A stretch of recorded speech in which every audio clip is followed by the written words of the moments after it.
ধরো 5,000 টাকা নিয়েছিলাম, 2,500 তোমার, 2,500 আমার। আমারে 500 বেশি করে দিন, আমি এক সপ্তাহ কষ্ট করলাম। ডাক্তার চাচা, এনে হুই না যাইন, কি কইলে আবুর কছে? এনে হুই না যাইন, কানে কানে একটা কথা কই। হত দেখি বাংলা ভাষায় না কইতাছে।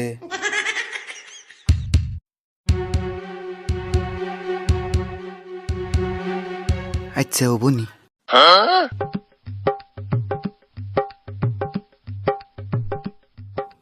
ভাই ঘটনা একটা হইলো। কি হয়েছে? কি হয়েছে মানে, আরিফুল ভালো হবো, ওর একটা বাংলা ভাষার ইনজেকশন দেন নাগো, কিন্তু ইনজেকশনের দাম ও 5,000 টাকা। দিমু কি? দিবেন না মানে? এই যে টেয়া বাসা জানেন, তাড়াতাড়ি বেজিতে ঠিক করেছে, জ্বালা আমার সহ্য হইতেছে না। আপনি এনে বহুন, আমি ইনজেকশন দিয়ে আরিফুল ঠিক করে আনতাছি।